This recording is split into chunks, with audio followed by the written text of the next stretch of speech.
ষড়সজ্জায় যখন বিশ্বদেব সাহিত্য, তখন যুধিষ্ঠির তাকে নানা প্রশ্ন করেছিলেন। সেই এক একটি প্রশ্নের উত্তরে তিনি কি বলেছিলেন সেইগুলি আপনাদের জানাচ্ছি। বিশ্বদেবকে একদিন যুধিষ্ঠির জিজ্ঞাসা করলেন যে এই সংসারে ধর্ম পালনের দ্বারাই মানুষ সুখ ভোগের অধিকারী হতে পারে কি না। তার উত্তরে বিশ্বদেব বললেন, ধর্মরাজ, এ কথা সত্য যে ধর্ম পালন করলে তার ফল কিছু না কিছু পাওয়া যাবে। ধর্মের দ্বারা অসংখ্য যে কোনো প্রকারে ধর্মের অনুষ্ঠান করলে তা নিষ্ফল হয় না। তুমি যদি যজ্ঞাদি ক্রিয়া করো তার ফল অপ্রত্যক্ষ, কিন্তু তপস্যার দ্বারা তুমি যদি আত্মজ্ঞান লাভ করতে পারো তাহলে প্রত্যক্ষত অনেক বছরীয় পরমানন্দ লাভ করতে সক্ষম হবে। এই আনন্দ লাভ করতে পারলে তোমার আর দুঃখ বোধ থাকবে না, শোকে তুমি কাতর হবে না। অভাবের জন্যই মানুষের মনে শোক বা দুঃখের উৎপত্তি হয়ে থাকে, তবে জ্ঞানের দ্বারা, বিচারের দ্বারা সে শোক থেকে মুক্ত তুমি হতে পারে। কি দেবতা, কি মানুষ, কি পশু পক্ষী, সমস্ত প্রাণী নিজের নিজের কর্মের জন্য দুঃখ ভোগ করে, কিন্তু সে দুঃখের নিরাকরণও সমগুণ অবলম্বনের দ্বারা করা যেতে পারে। এক সময় মহারাজ সৌনদীর পুত্র থেকে কাতর হয়ে পড়ে একেবারে কান্নাকাটি করছিল, রাজকার্যে তার আর মন ছিল। তখন এক জ্ঞানী ব্রাহ্মণ তাকে দিয়ে বললেন, মহারাজ, আপনি এতখানি শোকার্ত হয়ে পড়ছেন কেন? জগতের দেহ ধারণ করলে শোক তো পেতেই হবে, তাকে আপনি জানেন না? আজ আপনি যেমন একজনের জন্য শোক করছেন, তেমনি আপনার জন্য ভবিষ্যতে কয়েকজন শোক করবেন, এবং আপনার অত্যন্ত শোকার্ত প্রিয়জনদের জন্য ভবিষ্যতে আবার অন্যান্য লোকেরাও শোকগ্রস্ত হবে। অতএব এই বিচার করে শোক পরিত্যাগ করুন। মহাসমুদ্রে দ্বিখণ্ড কাষ্ঠ একবার পরস্পর মিলিত হোক, আবার তরঙ্গের আঘাতে বিভক্ত হোক, ভিন্ন দিকে ভেসে যায়, তেমনি এই সংসারেও আত্মীয় বান্ধবদের সঙ্গে কিছুদিন মিলন ভোগ করে আবার চলে যেতে হয়। যে চিন্ময় পুরুষ থেকে জীব জন্ম গ্রহণ করে সেই পুরুষও সে পরে বিলীন হয়ে যায়। যে কোনো বিষয় কেউ চিরকালের মতো ভোগ করতে তো পারে না। বিষয় লাভে তৃপ্ত না হয় তো দুঃখের কারণ। জগতে এটা নিত্য নৈমিত্তিক ঘটনা। এক সময় সুখ, এক সময় দুঃখ আসবে। চিরকাল সুখ ভোগ বা দুঃখ ভোগ করা সম্ভব নয়। শরীরই সুখ ও দুঃখ আশ্রয় স্বরূপ। দেহীরা শরীরের দ্বারা যেরূপ কার্যের অনুষ্ঠান করে তাদের সেই রকম ফলভোগ করতে হয়। জীবন শরীরের সঙ্গে উৎপন্ন হয়, শরীরের সঙ্গে বর্তমান থাকে, আর শরীরের সঙ্গে নাশ হয়। অতএব এই শরীরকে কুকার্য নিয়োগ করলে তার ফল কখনো শুভ হতে পারে না। তবে বিষয় প্রাপ্তির দ্বারা যে সুখ, সেই সুখ যে ধর্মকার্য করলে পাওয়া যায় তা নয়।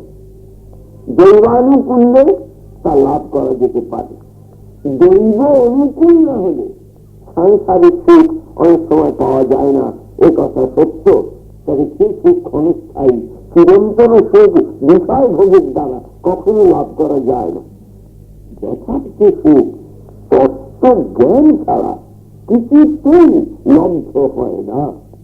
পার্থিব সুখ কখনো সুখ দেবে, কখনো দুঃখ দান করবে।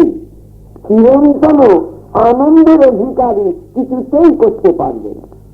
সমুদ্রের মধ্যে যে কোনো জিনিসের প্রতি যদি প্রবল মমত্ববোধ জাগ্রত হয়, তাহলে পরিণামে তা পরিতাপের কারণ হয়ে ওঠে। পণ্ডিতরা এই কথা জানেন বলে সুখ বা দুঃখের অভিঘাতের দ্বারা মানে চঞ্চল হয় না, হন না। পুরুষের বিষয় বাসনা সংকুচিত হয়ে গেলে তখনই আত্মজ্যোতি স্ফুরণ হয়। বিষয় বিতৃষ্ণা জাগলে যথার্থ সুখী হতে পারা যায়। পিঙ্গলা বলে এক বালনারী ছিল, তার প্রেমিক তাকে ত্যাগ করে চলে যায়।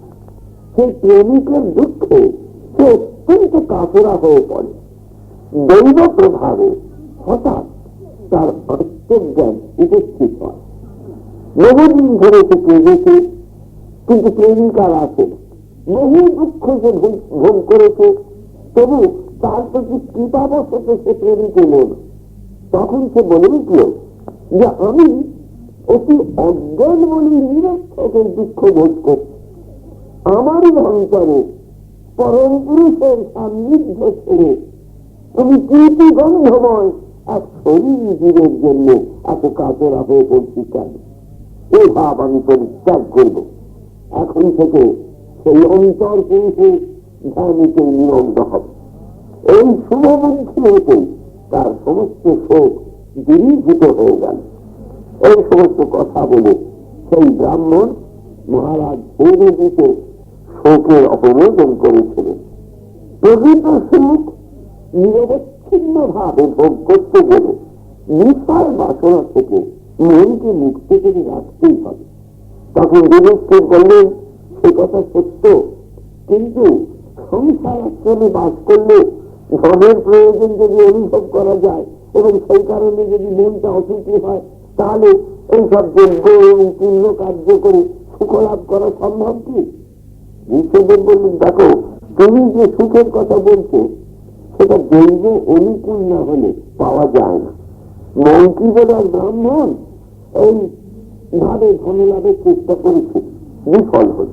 সৎ উপায়ে কৃষি কার্য করে অর্থ উপার্জনের জন্য সেই ব্রাহ্মণ দুটি গোবৎস ক্রয় করেছিলেন। একদিন সেই দুটিকে নিয়ে তিনি রাস্তা দিয়ে যাচ্ছে, সন্ধ্যা হয়ে গিয়েছে। এমন সময় পথের মধ্যে সাহিত্য একটি উষ্ট্রের কাঁধের ওপর সেই গোবৎস দুটি পড়ে গেল। আর সঙ্গে সঙ্গে উষ্ট্র ক্ষিপ্ত হয়ে উঠে এমন প্রচন্ড ভাবে তাদের ঊর্ধ্বে উৎক্ষেপণ করল যে দুটি বৎসই একেবারে বেচক্রায় হয়ে অকর্মণ্য হয়ে গেল। দরিদ্র ব্রাহ্মণের সমস্ত চেষ্টা, সমস্ত আশা নিষ্ফল হল। ব্রাহ্মণ তখন বুঝতে পারলেন যে দৈবানুগ্রহ না থাকলে সংসারে অর্থ উপার্জন সম্ভবপর হয় না। কিন্তু সেজন্য দুঃখ করে মনকে নিপীড়িত করার কোনো অর্থ হয় না।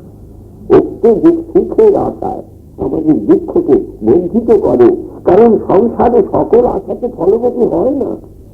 বাসনা থাকলে আশা চিত্তকে অভিভূত করবে, কিন্তু যিনি কোনো আশা করেন না তার চিত্ত চাঞ্চল্য ঘটে না। আশা ত্যাগ করলে পরের অনুবর্তীও হতে হয় না। অর্থের আশায় মানুষকে অধিকতর দুঃখে নিপীড়িত করে। মানুষ প্রয়োজনীয় অর্থ লাভ করলে তৃপ্ত হয়, তার আশা ক্রমশ বাড়তে থাকে। ধনের তৃষ্ণা বাসনাকে একান্ত আপনজন ভাবে এবং এই বাসনা থেকে বারবার মানুষের দুঃখের উৎপত্তি ঘটে।